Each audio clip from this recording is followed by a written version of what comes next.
Hey, everybody, Brad Linder coming at you tonight with He-Man in front of Castle GraySkull.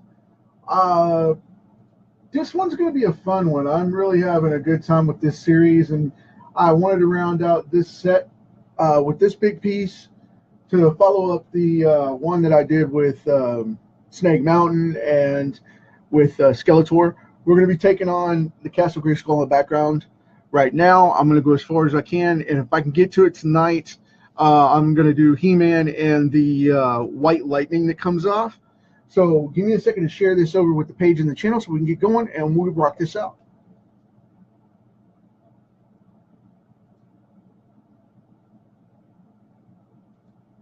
There we go. We are getting on the page now, and yay, cool deal. All right, now I'm going to get right into this, and we're going to get started. Hey, Jim, thanks for hanging out, man.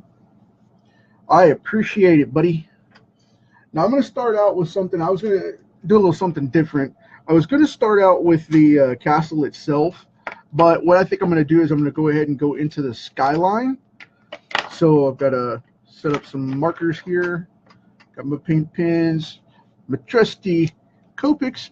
Now I'm going to start with cleaning this up a little bit first off, because there's a couple of spots here. But for the most part, we're going to do this in purple, which is traditional of the cartoon. I'm going to start out with a light violet or almost a pink color, because I really like this one. I want it to look like the cartoon and have that appeal. So we're going to go that route to start off. And then I'm going to start cutting into this castle, and we're going to start knocking this sucker out. So just bear with me here. I'm going to keep checking that we're on the camera. And we're going to start knocking this bad boy down little by little here, because this is a big piece. This is the biggest, next to the Juggernaut, this is the biggest card that I've done so far. And this one has way more detail, even though that Skeletor's Snake Mountain piece is larger in perspective. The problem with this is that this one has so many tiny aspects, and I'm running over just a little bit because I'm going to line that out anyway, so it's all right if it goes over, and Copics are very forgiving. But it's always funny to me because there's so much detail in this rock that it has more lines, about 1.5 times as many lines as the Skeletor piece had. So it's bonkers that I took that on such a small scale. It would have been a much bigger piece and cleaner piece, I think, if I'd have used a bigger format. But I wanted to get that power shot, you know, that one transformation image that's iconic of He-Man and everybody knows. And that was the big one that I wanted to use in this piece, and that's why I did that. And I thought that I wasn't going to do any bigger pieces, which I have done a couple, but I didn't think I was going to do anything but cards in this series when I originally started. So this was the plan from Jump Street. And as I went along, I started doing a couple pages, as you guys know, and things like that. So that's cool. It's fine. But this sucker is one that I had to put back and work on as a masterpiece of patience. Let's just say that, because it was such a big piece and had so many fine details in it. It was creeping up on me a little bit. And with my regular comic work and things like that, it's one that I really couldn't turn out in one episode of the show. And I wanted to hold back for a big, powerful piece for some of the later stuff as we're hitting that 1 year mark. And it's just something that really resonated with me, so I held off on it. And a lot of people asked me to do a big battle piece of Mum-Ra versus Lion-O for that particular 1 year mark, which I still may do. I haven't selected the piece that I'm going to do for the 1 year date yet, which will be May 3rd. So we'll see how that goes. But I just wanted to knock this one out. This is one that I wanted to do, and it's the last of the card series for the original set that I had penciled and started coloring and transitioning, and now they're all caught up. This is the last piece to be colored. So now that they're all caught up, I've got to jump over to getting a lot more of the pencil work done for new characters that I'm going to be doing. So, and I'm going to start that off with the Invaders, believe it or not. I know I did a Captain America already, and I've done a Johnny Storm Human Torch, but I did not, I'm going to let this sit for a bit while I move into the castle, but I did not do the Android Torch or Namer, aka Submariner. So we've got him to go on. Now, I'm going to do this in a little bit of green and a little bit of blue and gray, okay? So bear with me here because I'm going to lay this out in this light green, which I'm using a YG11. This is a yellow green, and I wanted to do something simple because I wanted to hold true to that form. And like I said, I want this castle to pop. And I've been looking at reference day after day as I get closer to doing this one and building up the style that I wanted to do for this particular color palette, because I didn't want to just go in and make it, you know, the mimic of the cartoon that everybody else did. I wanted to stylize it into something that was really going to jump off the page and grab your attention. And it's going to be one of the favorite pieces for the sketchbook. I'm pretty sure that people are going to want this one, and I'm having a blast with it. So that's what we're doing right now. And I'm kind of getting into this a little bit, staying away from those teeth and staying away from He-Man's hands. But as this goes along, people are going to jump on and they're going to be able to see it, and it's going to be really, really cool.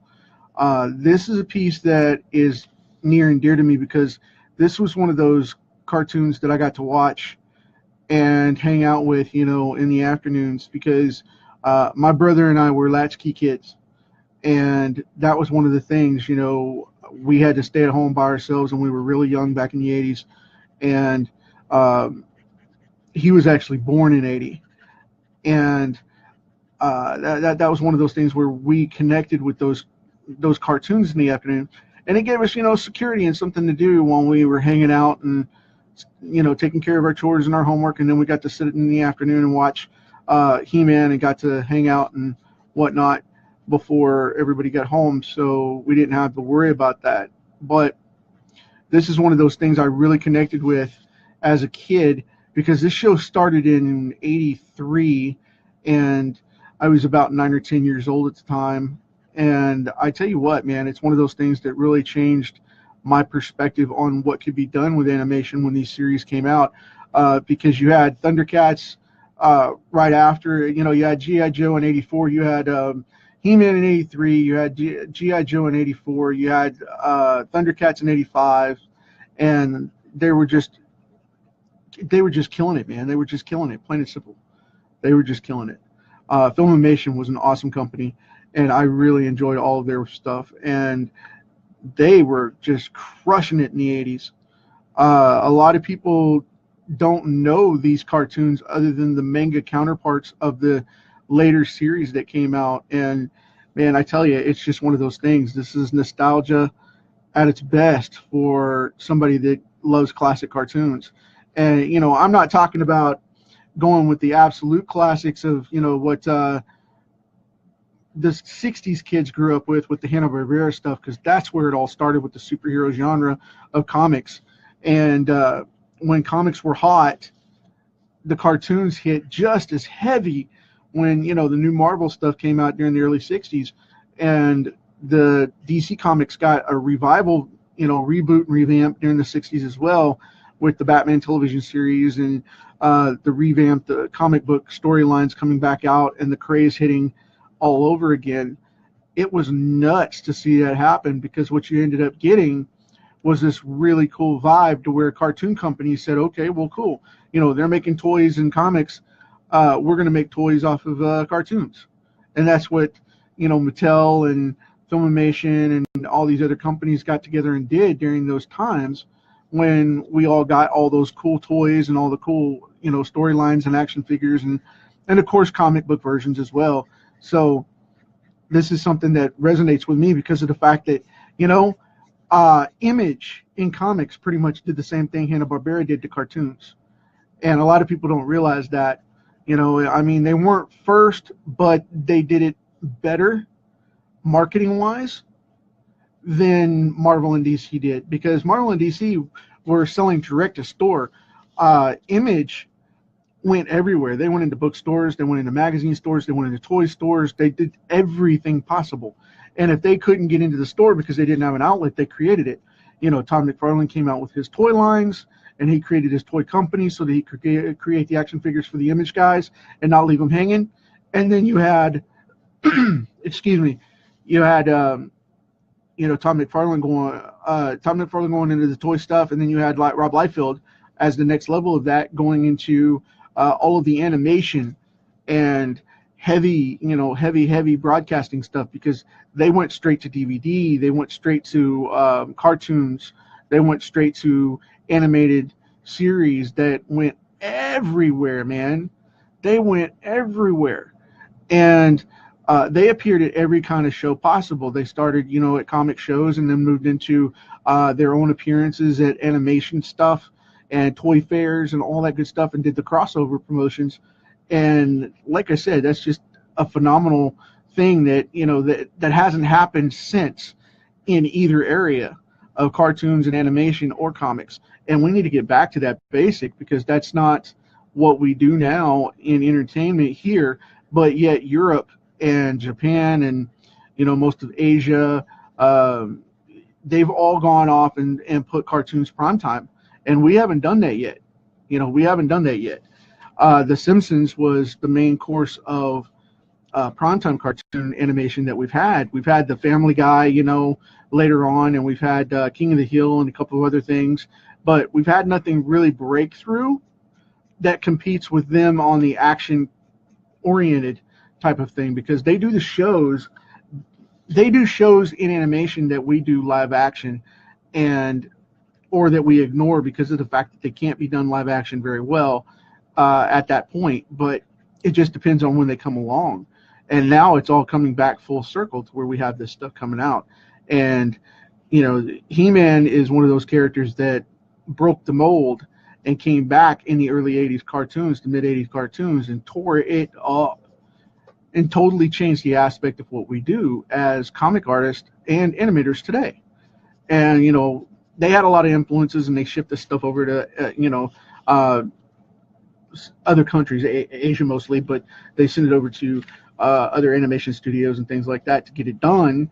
But still, again, when you look at the production level and quality, it's just not done this way anymore. Everything's really computer dependent, and it's not cell based because it's very expensive to have all that labor going out.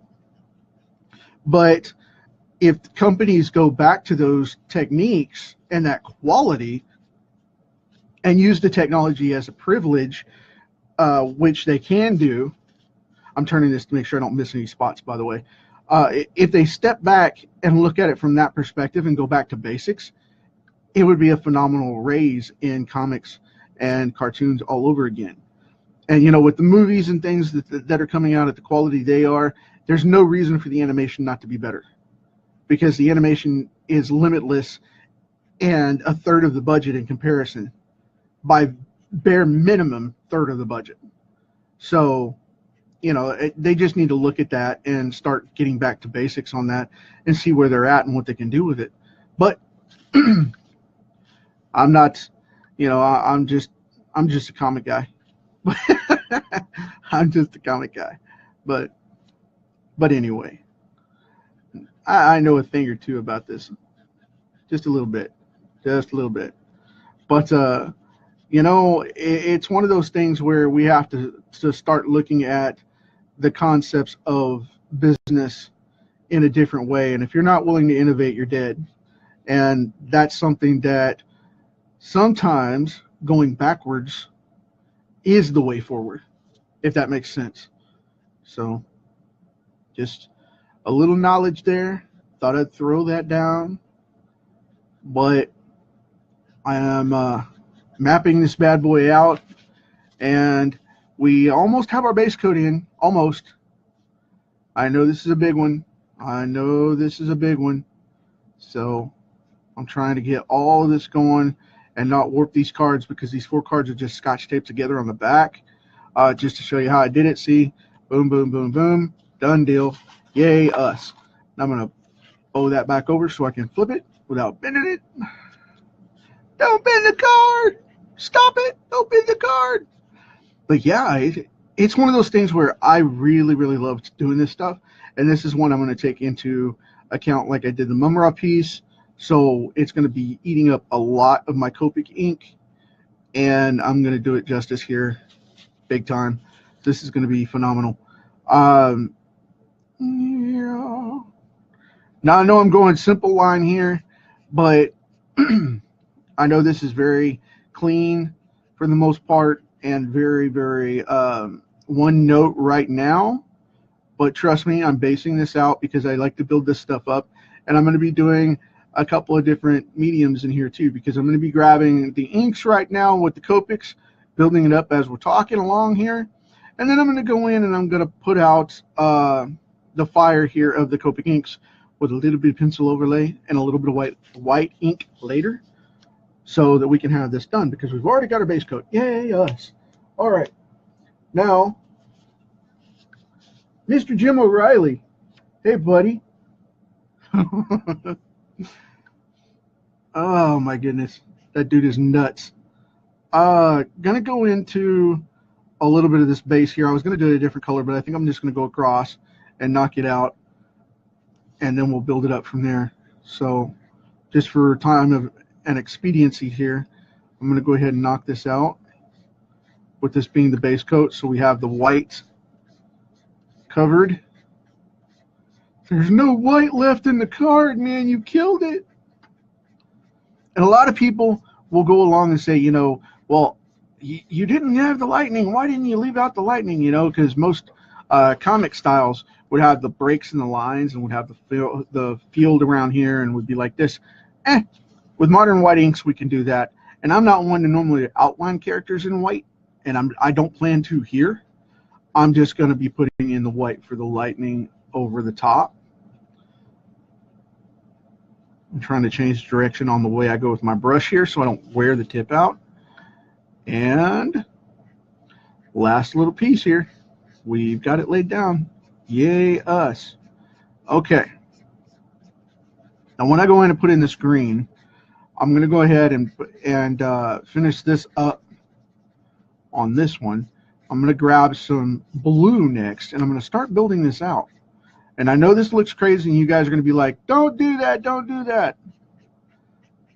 Now, I know I said that before, not to squiggle the brush here, because I don't want to tear up this tip. The reason I did that is because I wanted to break the direction of the way it's going, because see, it's drying out, and I wanted to break the direction. So I scribbled it a little bit, and that brings some of the fluid into the tip. You'll see the tip get dark there. That's what I did. I brought down some of that fiber so that I could keep the tip going. Now, with this, I am going to step up to the blue. The blue. Now, in this blue, I'm going to start with a BG10, which is a little bit of a smoky kind of blue thing going on. I want to make sure we're in the target here. Okay, so tilt that light down just a little bit so I get some more. There we go. Cool. Now, I'm going to kind of start with these teeth. And I'm going to pull in this really cool blue. And I'm going to leave some white frays in there, okay? And the reason I'm going to do that is we'll need that later. Because I know that I said I wasn't going to leave much white, but the thing is I want to leave that for later for the highlights. And if you notice this little fun guy right here and here and this little one here, my daughter's cat decided to pounce on me and lay into me with a bite. And he was playing. We have a Maine Coon, and he's a big guy, and he decided to play.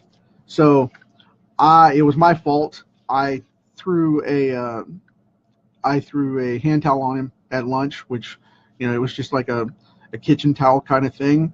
And I happened to have it, and I walked by and threw it on him, and I went to pull it off of him, and he thought we were wrestling and playing and decided to chomp down on me.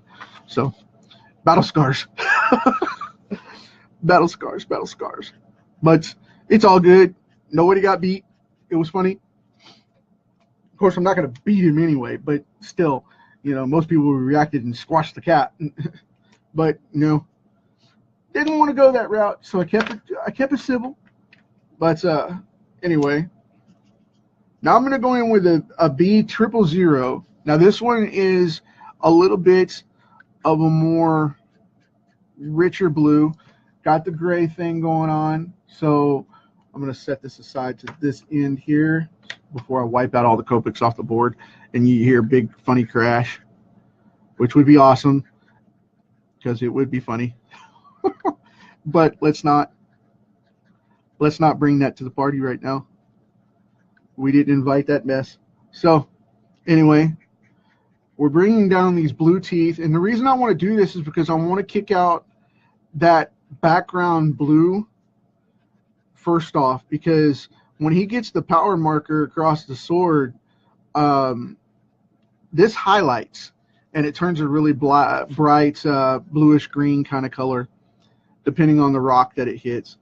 And I wanted to shake things up a little bit to show a little bit of variety and a different type of stone on the teeth, rather than just having it, you know, all one piece like it's die-cast plastic.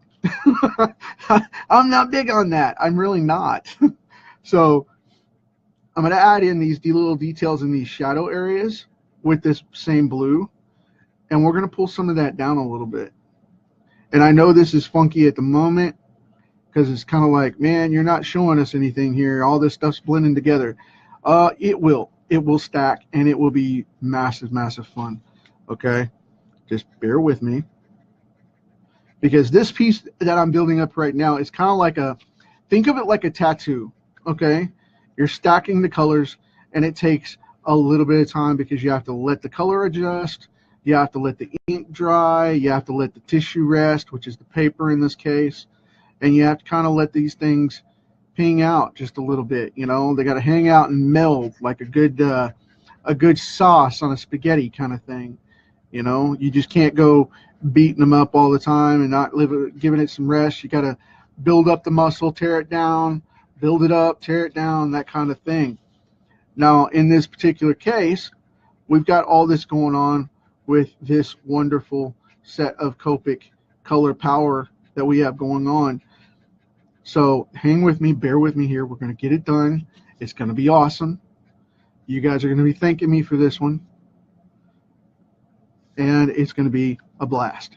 Now, I'm going to do the bottom side of this nose here real quick, kind of building up that stone look a little bit as we tap around in here and go over here. Got a piece of fuzz off the paper here. I'm going to cut in here, down on the bottom of this jaw, or cheekbone rather. And we are giving him kind of the, you know, the ladies will like this. We're giving him a little bit of a smoky eye kind of look. So, so we got that going on. Now, I'm going to come across here. And if you're drawing this kind of stuff, let's get into the technique and tactic of it a little bit. When you're drawing this kind of thing, always watch your post hand, which is what I call post hand, which is holding it. So be sure and watch that so you don't smudge the ink with the oils of your fingers. You know, kind of use the tips of your nails. And that's why I use my fingernails coped under rather than just sticking them out there, you know, like digits and putting my big fingerprints all over this thing. Because if you touch wet ink with your oil of your fingers, it could leave a spot. Even if your hands are dry, it could hydrate from the ink itself and turn that into a mess. I'm going into each one of these little stones here and giving that center reflection.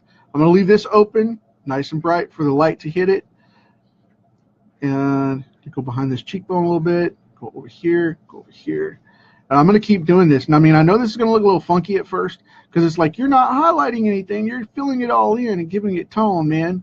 Well, the reason I'm doing that is because of the fact that that white is going to make that pop no matter what. And you got to remember, this castle falls into the shadow of He-Man because of the light being shot on it. So we have to go from that perspective and put in the heavy shadow from the crest right here onto the turrets, and then we have to put in the color of the stone. And We're going to get into heavy shadowing here in a few minutes, and that'll be bringing a lot of this to life in a new way. So we just have to pay attention for that. And I like to do things that contrast really heavy. So I show a lot of true color. So if you don't like the shading, you know, because I do heavy shadows, or if I leave it open and just put in a ton of color like this, that's okay too. It really is. Because when I come in and shade it, I'm going to shade the back side of this turret, you know, where the three-dimensional parts are. So we're going to get a little bit of an aspect that we normally wouldn't get otherwise. Because most people like to dark gray this thing and just leave it alone and kill it from there. And I don't agree with that. I think it should have a lot of color, especially with all that light coming through. You know, because you've got all these shaded areas like this where some of these stones are going to be really dark, and that'll give you that vibrancy and that pop that you need with this kind of piece. You don't have to go in and naturally darken it out and just say, okay, it's done. Yay, it's dark. Because as you can see, it's already starting to shade in, and it's getting that stone look where you're seeing the color variation change. And when they change like that and they come up, it's going to make this have a three-dimensional effect where that's going to drop back eventually when the shadows are in place, and this is going to pop out, and this is going to sink in where the mouth is. So you just have to hesitate on your opinion just a little bit and hold out, because that's what's going to happen. So we have to just go from there and build that out. Now I'm going to give it a little more dark shading right in here, because like I said, this is going to be the gate to the interior of the castle, and this is the walkway, so we have to darken this up immensely. Now the jaw kind of folds out, and it's going to have a highlight down on it because of the natural light from the sword. So we're going to have this go across this way, and it's going to be one of the lighter shots here with the darker coloring in the shadows that come out this way from the interior. We're going to shade that out just a little bit. I just want to overlap those just a little. It's like, you're going outside the lines. The reason I'm doing that is to give it the stone coloring effect, because that's the dark shadow in the back there. And we have that going on, and we have a shadow of the teeth back here like that, and on either side because the light's coming down from the top. So we're going to do the bottom of the jaw here, boom, right up in here on the tongue palette there. So if you had a tongue, the tongue would be right there, the jaw would be right here, and that's the kind of thing we would have.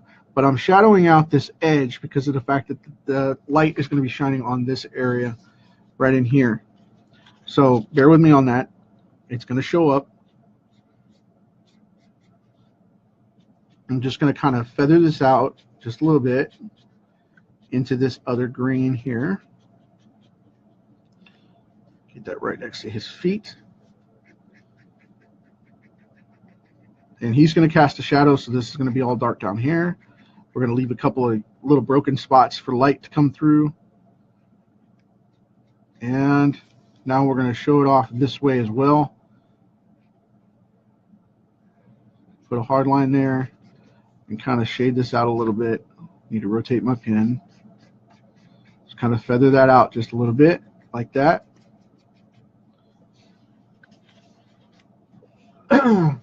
Hey Kevin, glad you made it, buddy.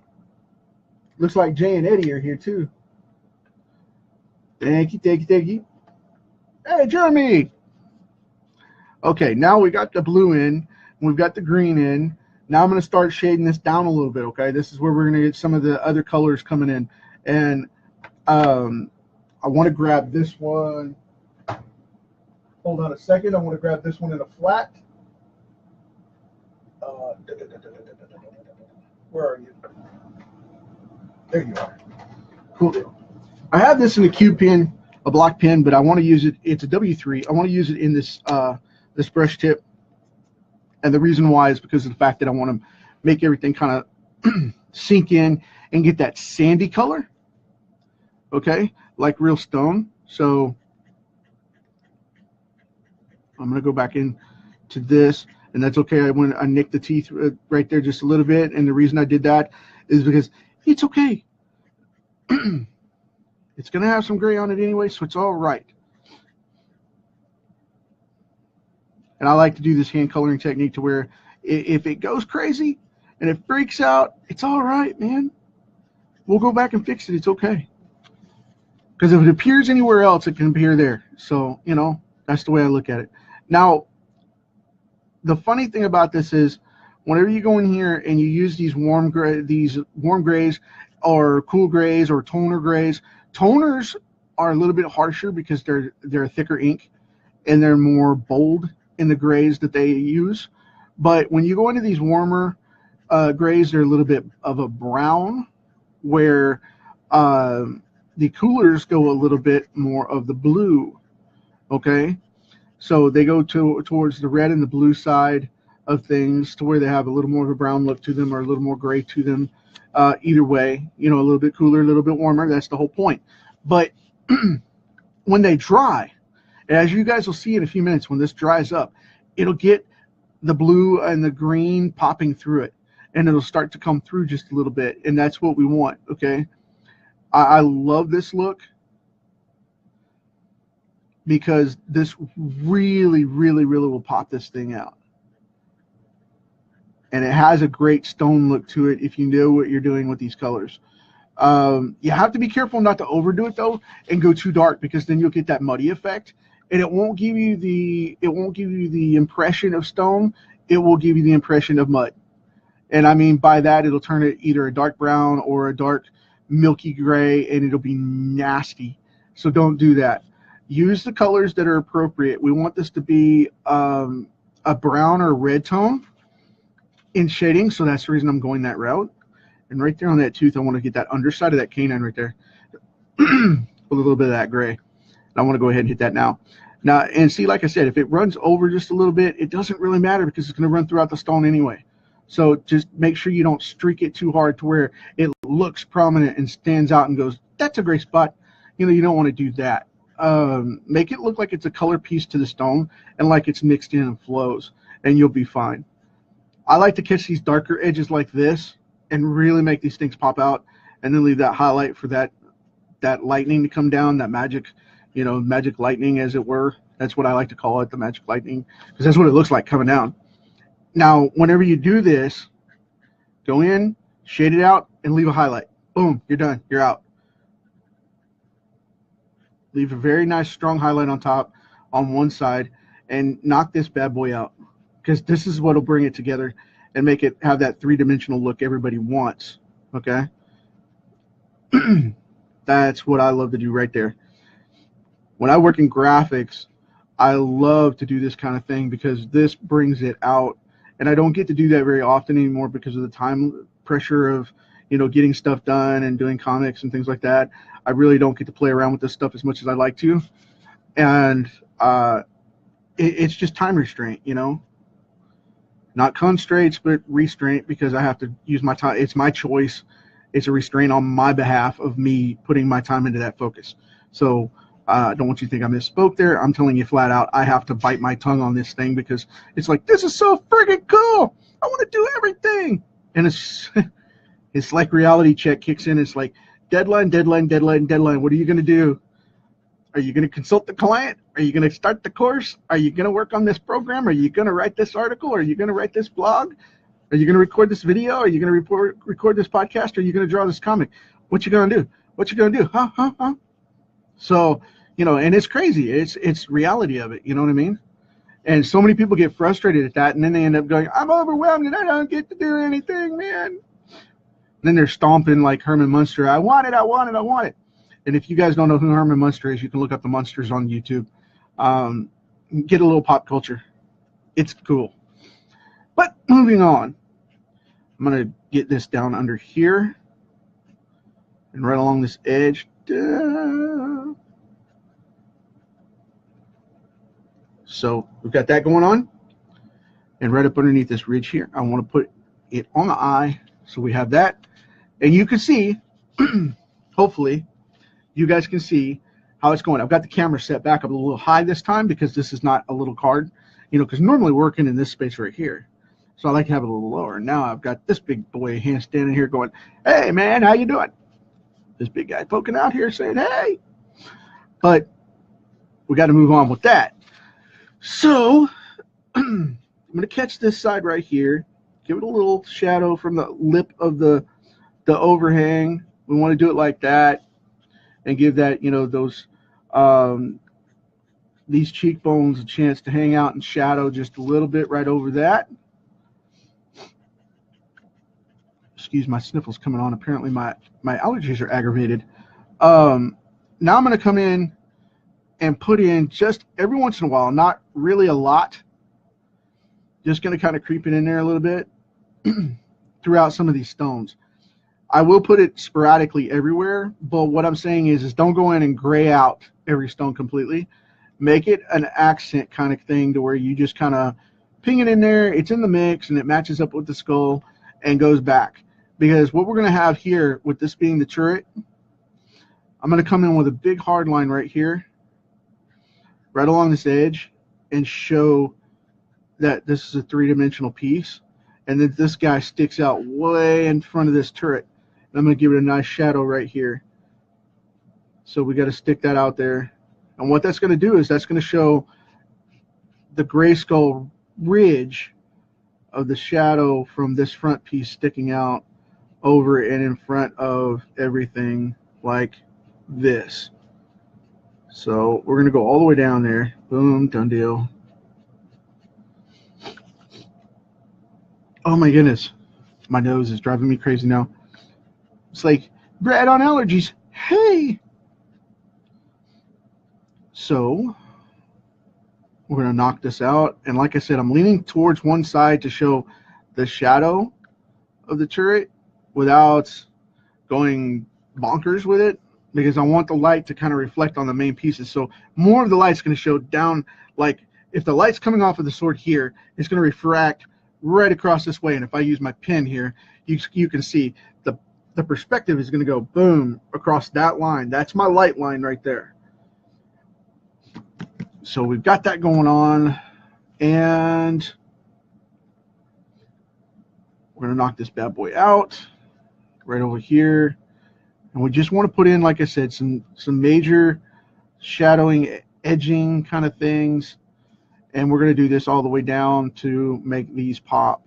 And by adding that one shadow ridge, just here and again, we're building up just enough light to make this pop off and make it scary, and showing the depth of the stone without showing the depth of the stone. You know what I mean? I hope that translates, because it's awesome.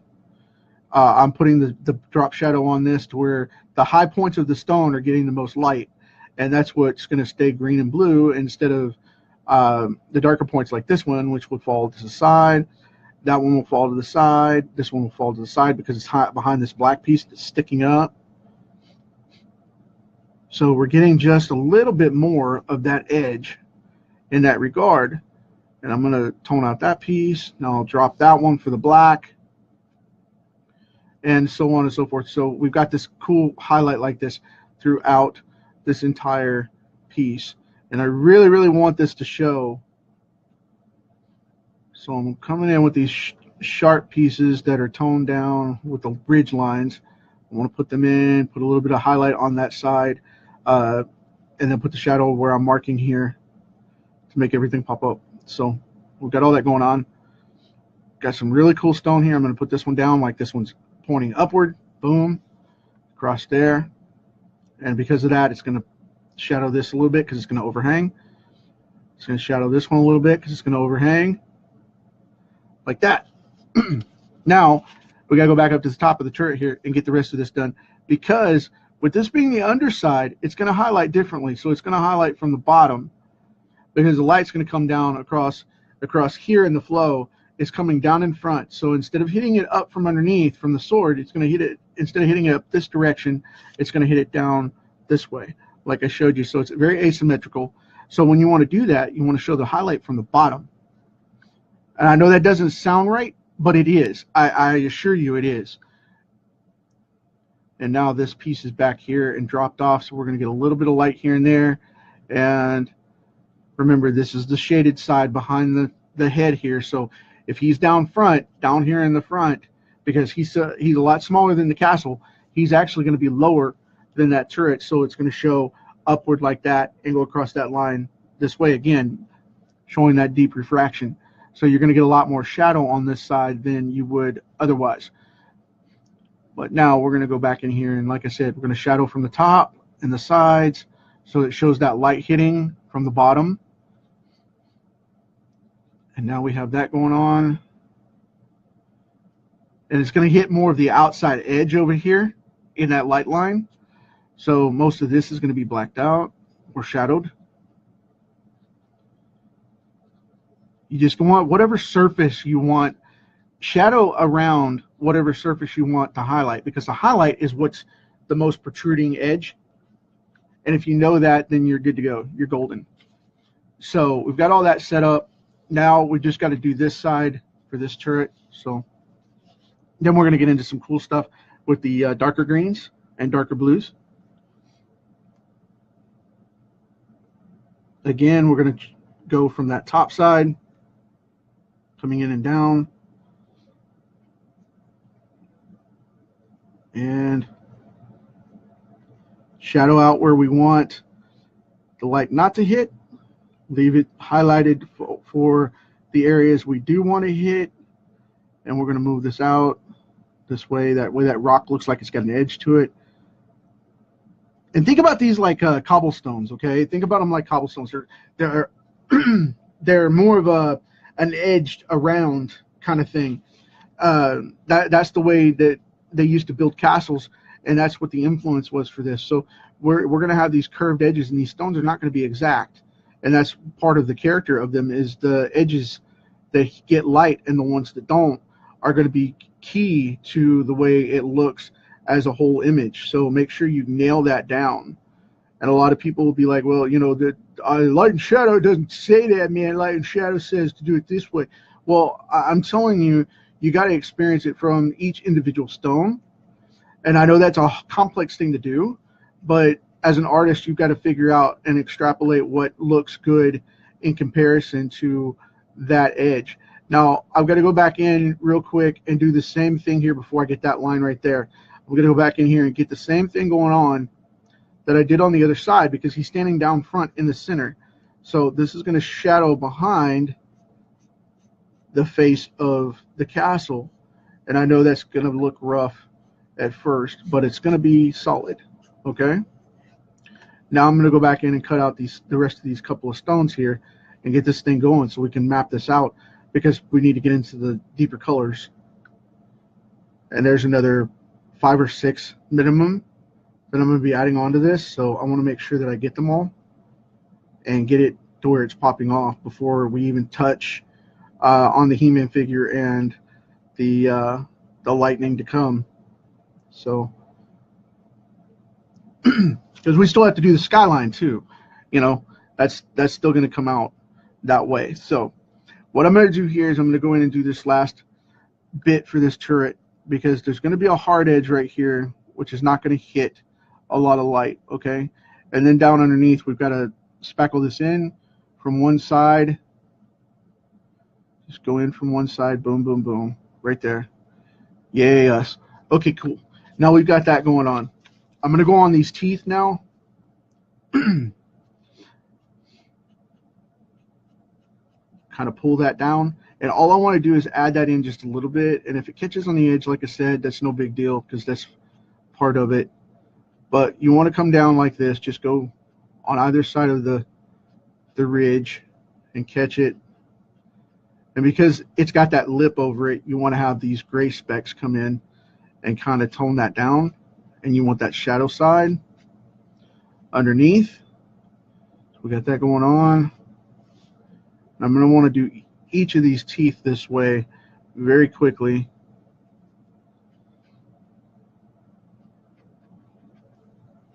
Just down here at the base like that, just to bring them up, because when that lightning comes out, this will all look like highlights. So that's the reason why. But I want to make sure that that lip is prominent on that skull. And then down from the bottom, go on that outside just like that. That's all it takes. It's just a little bit to give it that look. Now this one's at direct angle, so because you can see that edge right there, this one's at direct angle, so we have to go over here just a little bit to the dark side of the moon, as it were, like that, okay? And then just bring it out a little bit. And again, this is shadowed by this other tooth, so we're going to have this shadow right here of the other tooth. Want to make sure that reflects. Now go up in here and put in just a little bit to shade it out. And boom, done deal. Now we've got these guys down here. And cool.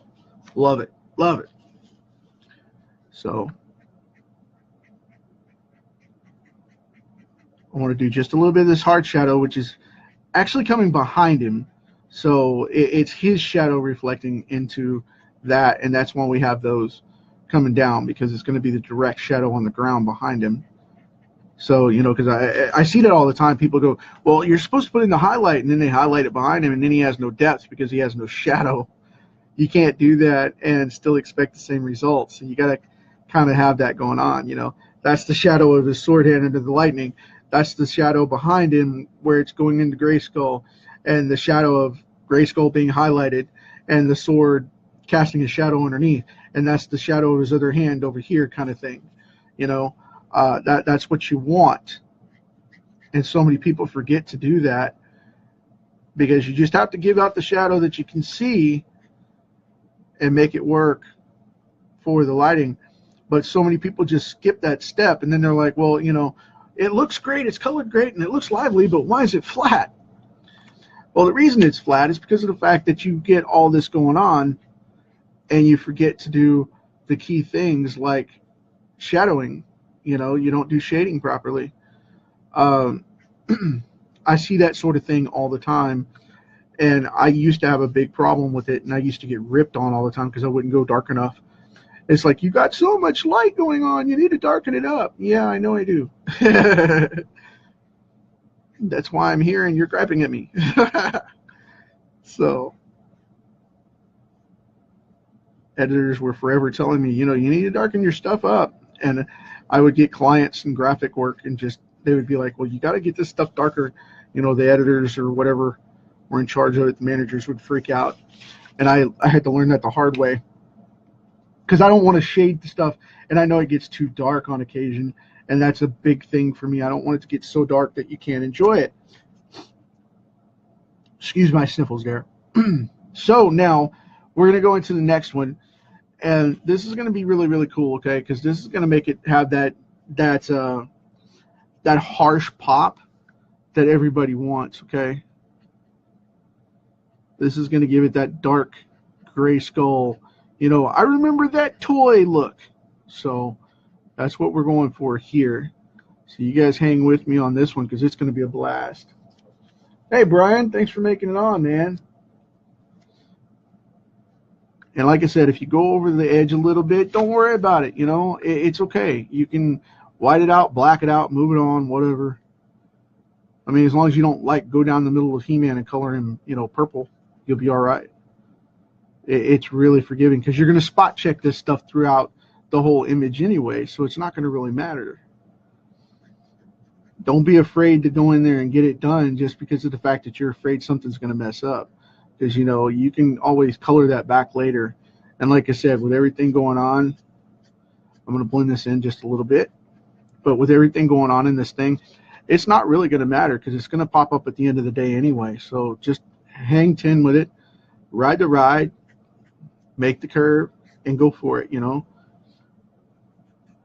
But I know people are going to be freaking out on me. It's like, why are you coloring it all? You just did all that work on the gray and the brown and the blue and whatever. Why are you coloring it over this way? The reason I'm coloring it over this way is because, one, I'm not saturating it, and when this dries, it's going to look phenomenal. It's going to show all that through, okay? Remember how I said that when I put down the gray, that the blue and the green would show through? See, it's still there. It's still got that green pigment, and that's what we want. The reason I'm doing this is because I'm darkening up that shadow and making it richer and richer and richer as we build up. And it's going to make it look like that green, blue, GraySkull stone that we know and love.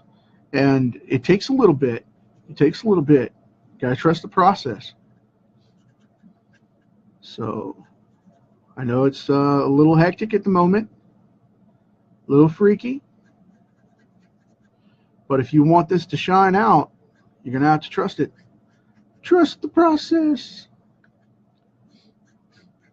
And a lot of people will be freaking out because I'm putting too many dark colors in here, and they'll be like, well, you're putting down too much dark ink. It's not going to show up. You know, you got too many inks in there for it to be in color, and it's not going to show the lightning and all that good stuff. And yeah. I feel you, but you got to trust me on this too.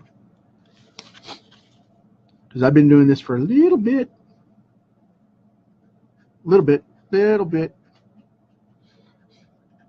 So now I'm darkening down that shadow again, and I'm overlaying this really solid, but I'm not saturating it so much that you can't see the beautiful gray underneath there, that nice warm gray that we wanted, because that would defeat the purpose.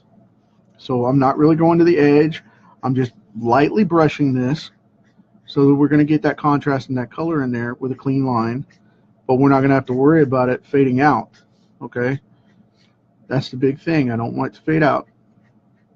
So now we've got this going on.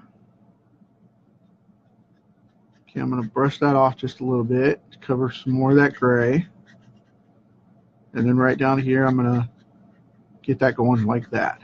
Okay, now I know that, like I said, I keep saying I know that this looks crazy, and it does at initial glance, but once it comes out and it dries, this green is going to make it look more and more like the cartoon, and that's what we want. We want that classic GraySkull color, because so many people go off and make this thing this super dark gray, and it's like, I want to make it photorealistic. One question to you: why? That's the question I ask you, plain and simple. Why? I don't see the point in doing that. It's not supposed to be that way.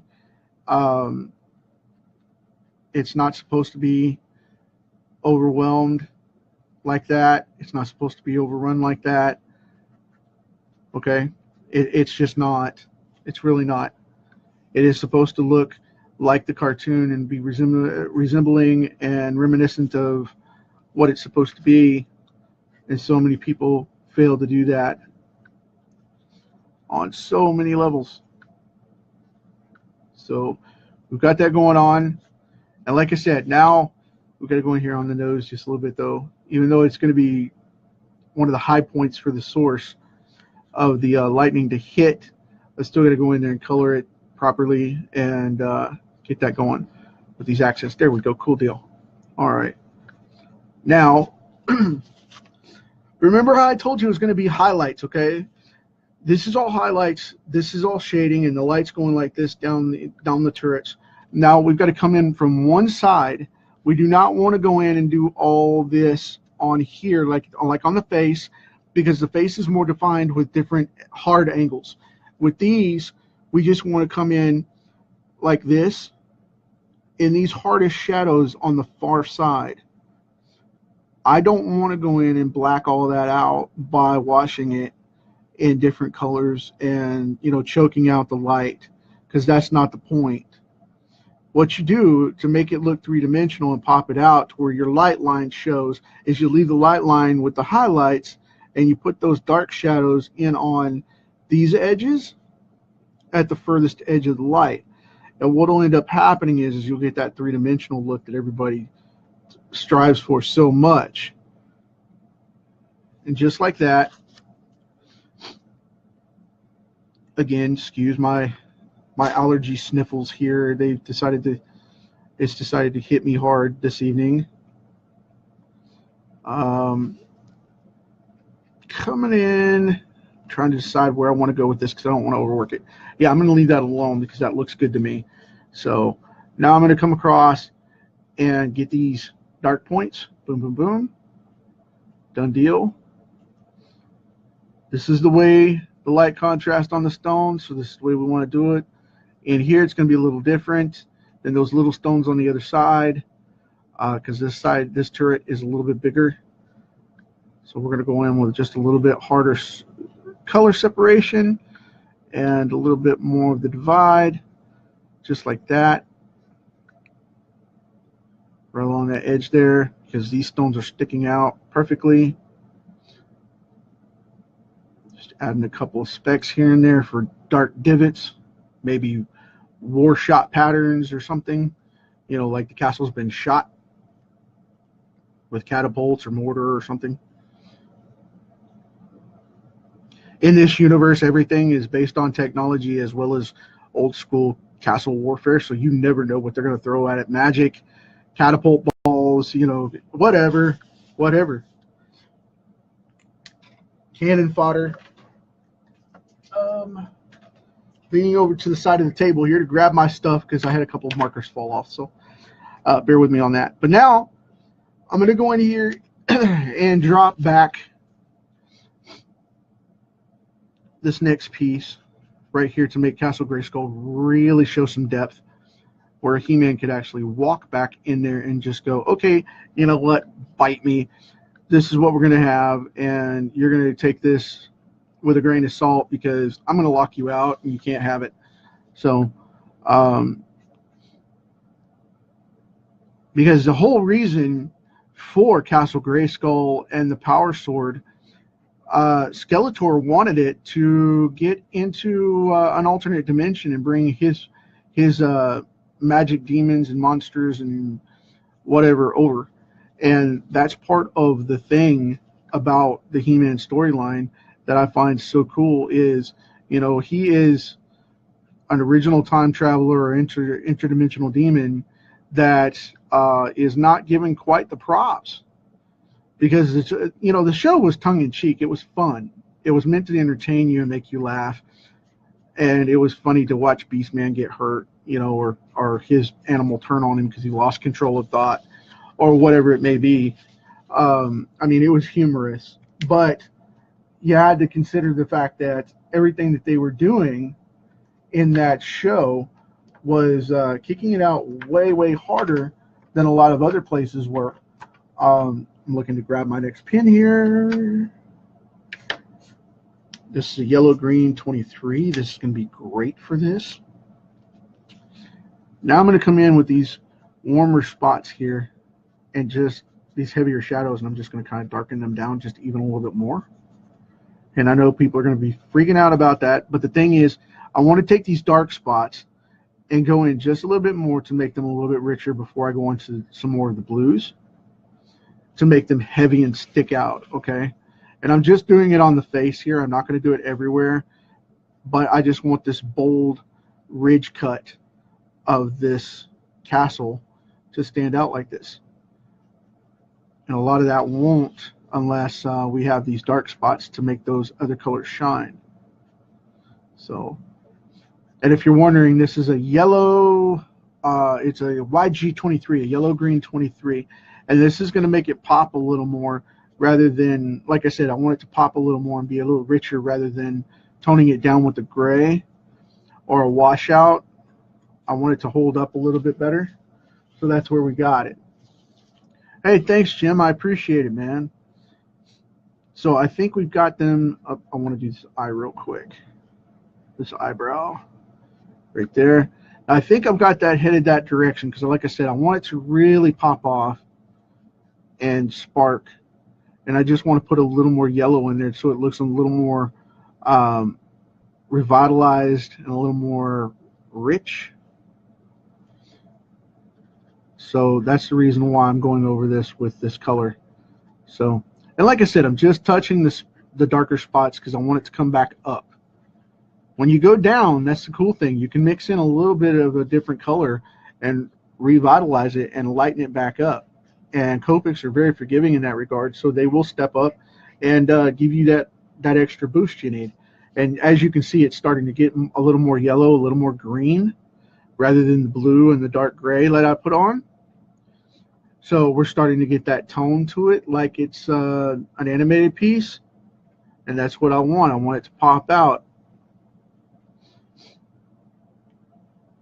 Let's see here. Before we call it a day, we're going to keep going on with this just a little bit more. And I want to just keep going here just a little bit to help build this up. and build it out in that regard. So now right across this ridge here, I'm going to put that boom, done, boom, done. Now we've got it. Okay, so we've got that color coming out, and now we've got to go darker, friends. We've got to go darker. Now hold on just a sec. So I'm going to grab a darker color here. And where are you? I'll have to show you guys these things again sometime. I keep getting asked about it, and I have these massive, I hope you can hear me. I have these massive boxes of Copics over here. And I just want to grab them, and I've got them set out on the side table now to where I can keep them over and select different colors as we need them. And I didn't grab the other grays, so I didn't know how dark I wanted to go with it yet. So we have live comics going on here. Live artwork. Okay. Now I want to turn this internal tunnel into a dark, really dark, vibrant piece here. A dark, rich gray, which is cool, because most people go, well, you can't make dark gray and make it vibrant. Well, yes, you can. You can make grays vibrant. You can make them very prominent colors. And I love the effect. So, there we go. Now we got the tunnel born. Now I'm going to go right here across the top, just a little bit, like this. Down the old teethers here. And remember, this is supposed to be stone, so we're coming in just a little bit warmer on this gray, like that, to make them pop. Just kind of hitting the heart of the gray tones that I already put in there, just hitting the heart of them and the outside edge, so that we have just a little bit better of a run here.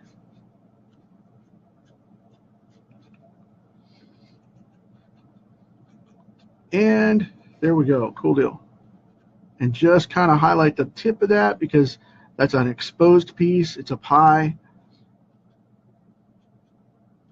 I want to make sure it doesn't look funky when the lightning comes out, because I like that. Cool.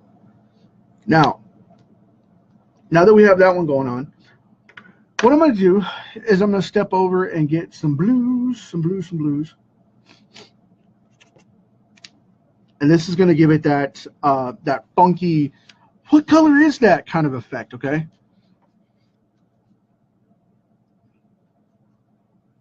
And we just want to add that right on the edge of the grays and the greens as a secondary mixer in the tone. And it'll work really close. And instead of going dark gray with it, I can go a darker blue like this and wash this down.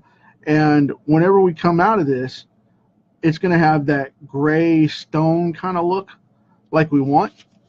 And this is where the color is going to come together and show that, you know, GraySkull comes out gray. And GraySkull is not actually gray. GraySkull is actually blue. So the reason I like doing this is because when it dries, it's going to show that really cool, rich blue. Okay. And now we're going to put that in the green as well to make it pop up. I'm going to pop it in all these accents here. All right. Now we got that going on. Because remember how I told you we wanted it to look cartoony and vibrant and just over the top with color. I really want this to look just banging with color. I love the look of this, because when it comes out, like I said, it looks like a mother of pearl kind of effect, and everything has a little bit of a vibrancy to it and a little bit of a rich color that makes you go, what the heck is that? And if it does that, then I've accomplished my point. And hopefully it will. Hopefully it will.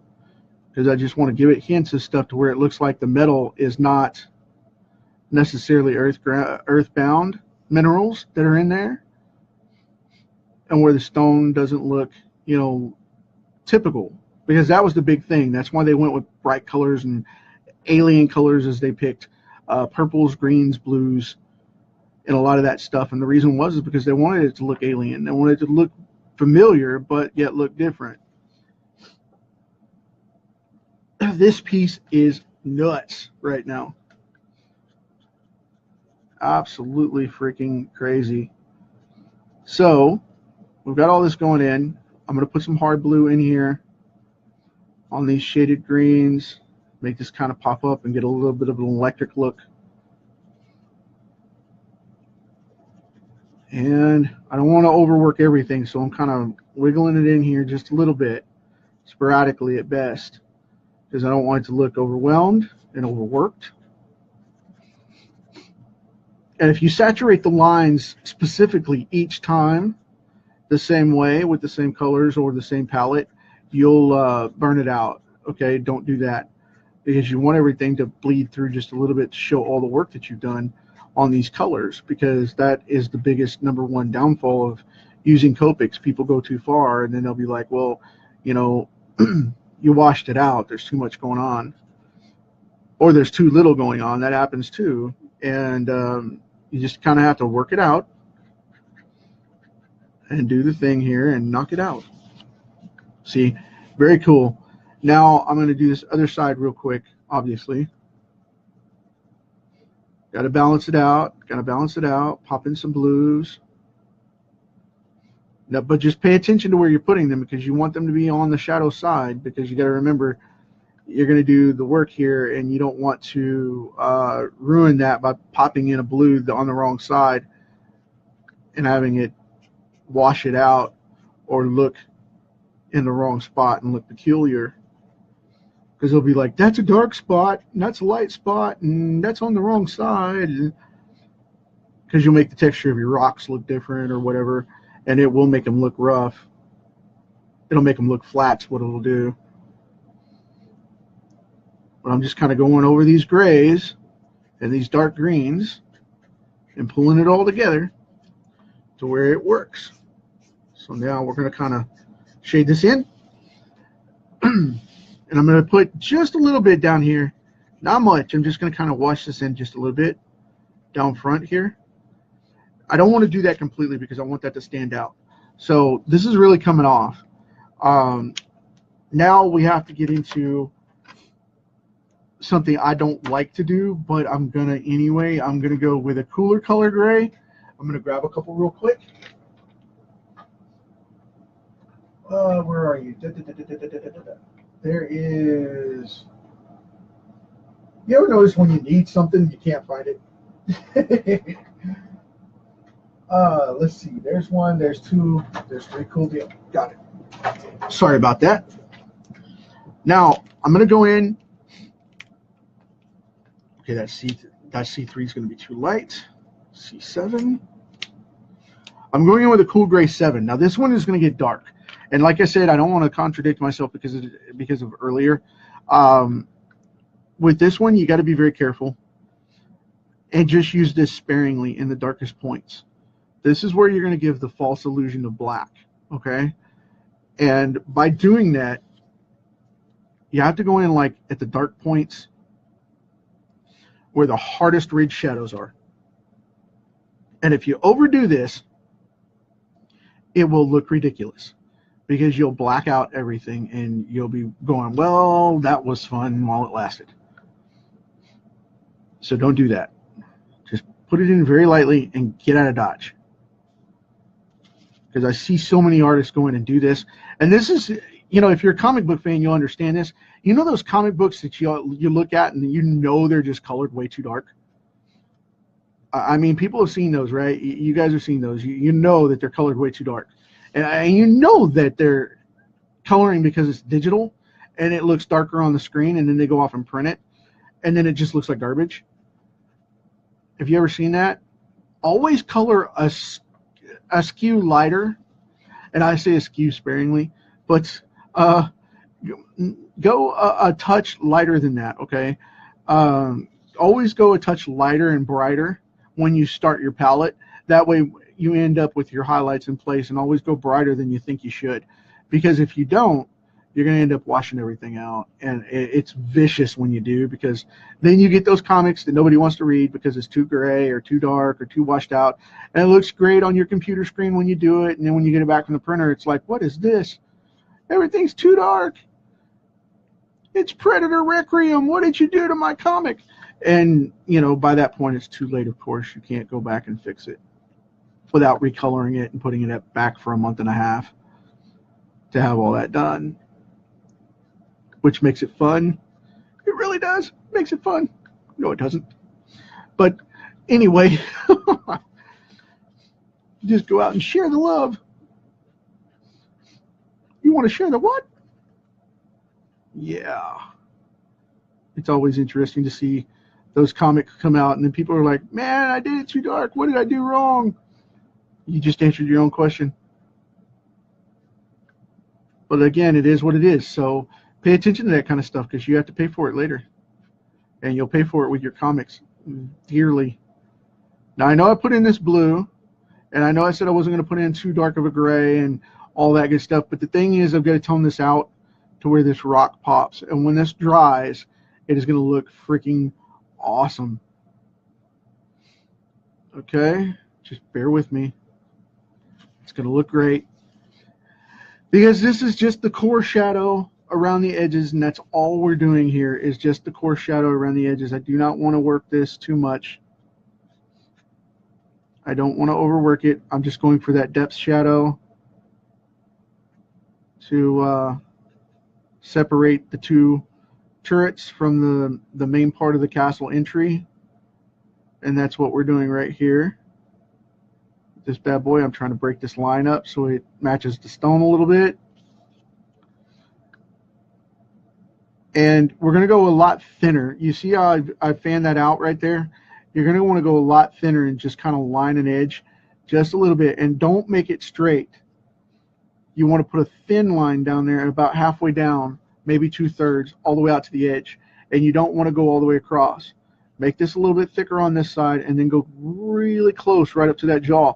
Now what I'm doing is I'm adding texture to the ground, and I'm also adding that jawline shadow, but I'm not going all the way out to the edge because I want it to look like it gets lighter as it gets closer to him, because it's going to be more direct light down on the bottom. So what we're going to do is we're going to come over here, and we're going to add kind of a speckled light or shadow a little bit. It's going to be kind of spotted in there. It's not really going to be hard. It's just going to be kind of there, just a little. And then I'm going to grab my pen tip here. And then what we're going to do is I'm going to do something really, really cool or really, really stupid. And I don't know which it's going to be, but we're going to do it anyway. I'm going to take one of these lines, and I'm just going to kind of shadow like that.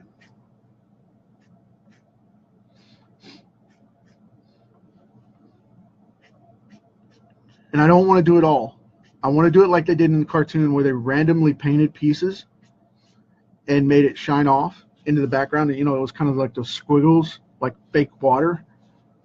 And that's what I want to do here. I don't want to go off and just bang it out, because it's going to make it look funky. What I want to do is go like this and just kind of give it a little bit of an edge.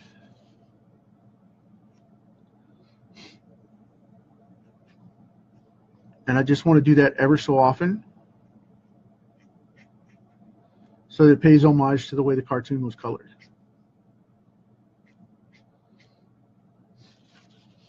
Okay, there we go. Cool deal. Now, I'm going to go in with this C3. I'm going to kind of blend this out a little bit.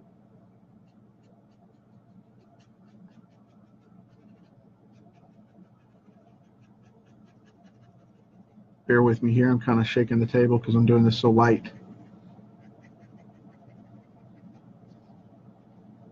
Now, when the blast of lightning comes in, this is where this gray will come in, okay? That's what this is for, because it's like, man, that's the weirdest shadowing I've ever seen. The reason I'm doing this is because it's going to reflect that lightning in motion and kind of make that hang off there a little bit. And we need to do that with this groundwork to make that pop out like the lightning is shimmering when it comes up. Okay, like that. Cool deal, right? Nice. Now, because of the skyline being the way it is, I've got to go in here. Go to Velvet 15. Velvet, jeez. A Violet 15. Velvet, renaming the colors.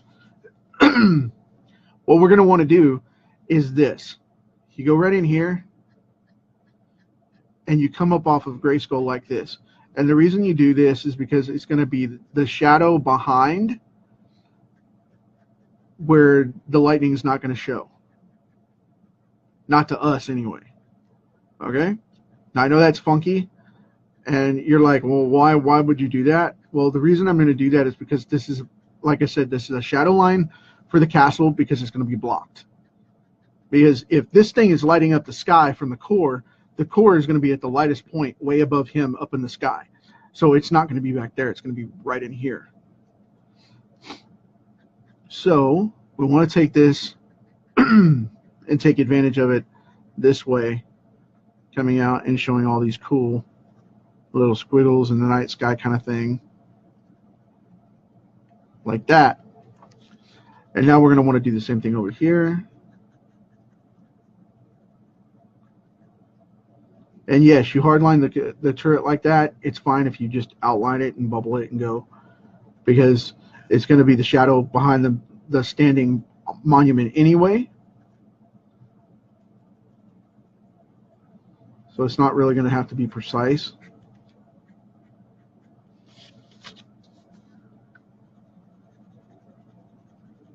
And we have that turret back there, like that.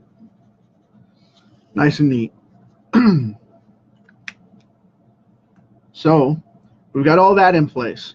Now I'm going to go in with this this super dark purple here, which is a blue violet 8, and this sucker is dark.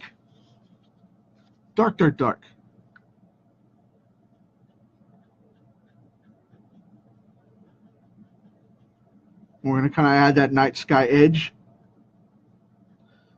And for those of us that remember the actual airing of the cartoons, it will be really cool to see that happen, because that's the way they lit the sky. It was always 2 or 3 shades of purple. I'm going to have to grab a drink of water here. Excuse me. So, back to it. And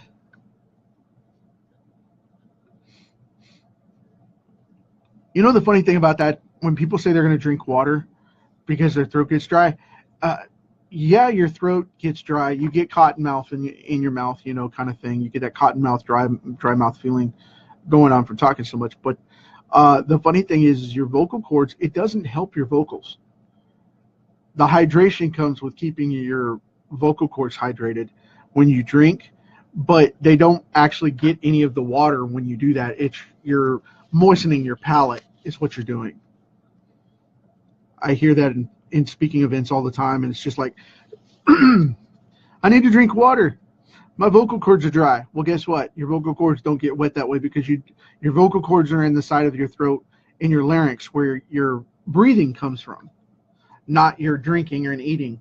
That's a separate side of your throat. If you actually could hydrate your larynx that way, you would be breathing water. You would drown. So you would cause hydroasphyxiation. You don't want to do that. So just a note there. I think that's humorous to me. I think we've been at this an hour and 20 minutes. I'm going to go ahead and call this a day for you guys. I know a lot of you are going to be like, oh, and I appreciate that. But I'm going to take the W4 here, and I'm going to do the expert thing of, you know, the expert bragging thing and just go, hey man, I'm going to highlight this deal too. I'm going to do it this way. I'm going to highlight this edge. You know, got to do the old Rick Buckler kind of design from causing the ground to be lit, you know, and casting its own shadow from the lightning coming down and whatnot, and just being goofy about it. But anyway, I'm going to kind of tone this out a little bit to round this out, and it'll make that lightning look better when it highlights right here. So, I mean, it's a false shadow, but it is what it is. It'll work. It'll work wonderfully, wonderfully. So, just kind of, I'm going to rotate this card here so I don't bend it. But I'm catching the edge of the card, and I'm going to make a false shadow here so that we can give a true highlight to the bottom of the card. And remember how I've said in the past, if you don't know this one, I'll restate it now. I like to cause false shadows like that because in comics and in animation, we don't have those light sources, and they don't curve because you're on a two-dimensional plane. Even if it's a three-dimensional cartoon, it's going to be rough because it's still a two-dimensional plane that you're looking at as a finished product. So make those highlights bend and curve and give that edge to them so that you don't have to worry about that. You know, you simulate it so that you don't have to literally draw all that in and make it happen because it's going to look flat if you do one side. So we've got that going on. Now we have He-Man and we have the lightning magic power coming out of here.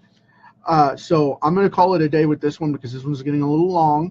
And I want to bring it back in part 2 tomorrow and finish this up. And I think we're going to have a blast with it. Hope you guys dig this thing because I am really enjoying this piece. So bear with me. I'll catch you tomorrow in part 2. For the rest of the day, you know how it is. Love your neighbor, love a friend, hug a kid, make them laugh, make them smile, do something peaceful in the world, be cool about it. And we've only got this rock for a little amount of time, so enjoy the party while you're here, but also remember to prep the next party for the next generation to have a blast too. Talk to you tomorrow. Take care.